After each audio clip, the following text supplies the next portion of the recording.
Share করেছি সব কিছু। আপনারা আমাদের পাশে রয়েছেন, থাকবেন, এটাই আপনাদের একান্ত কাম্য। অনেক অনেক ধন্যবাদ। আর বেশি কিছু বললাম না, এখানেই রাখুন। ধন্যবাদ।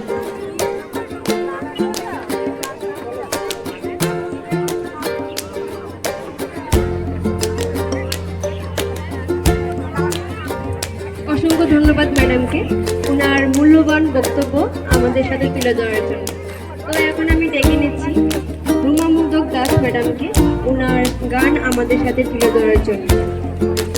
তো আমাদের প্রেসিডেন্ট ডক্টর মৌলভী স্যারের যে উদ্যোগ নিয়েছে 1 বছরে 1 কোটি গাছ লাগানো,